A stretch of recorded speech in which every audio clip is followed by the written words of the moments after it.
Hi friends, ఇవాళ మేము కుబేర స్వామిని అన్బాక్సింగ్ వీడియో చేయబోతున్నాము. ఇది మాకు మా చంగాలి పెరమ్మ గిఫ్ట్గా ఇచ్చారు. కుబేర స్వామిని మనం కొనుక్కున్న కన్నా మనకి గిఫ్ట్గా ఇవ్వడం మంచిదంట. మనకి ఏదైనా ఆర్థిక పరంగా కష్ట నష్టాలు ఉంటే తీరిపోతాయని కుబేర స్వామిని తెచ్చిపెట్టుకుంటుంటారు. మాకు ఆల్రెడీ ఉంది కుబేర స్వామి, అది కొంచెం బ్రేక్ అయ్యింది, అందుకని ఇది గిఫ్ట్గా చేశారు మా చంగాలి పెరమ్మ.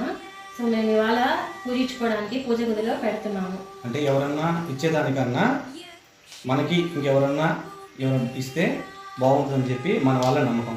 అందులో కుబేర స్వామిని మన వాళ్ళ ప్రకారం ఈశాన్య మూల పెడితే మంచిదని చెప్పి అంటారు. ఎస్సి మనం అన్బాక్సింగ్ చేద్దాం, ఆ వీడియో మీకు చూపిస్తాం.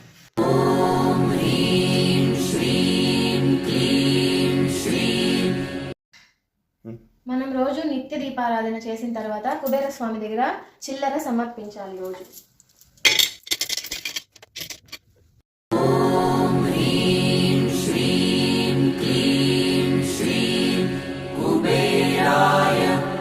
అష్టలక్ష్మి మమ గృహే ధనం పురయ పురయ నమః. చూసారు కదా ఫ్రెండ్స్, మా కుబేర స్వామి అన్బాక్సింగ్ వీడియో.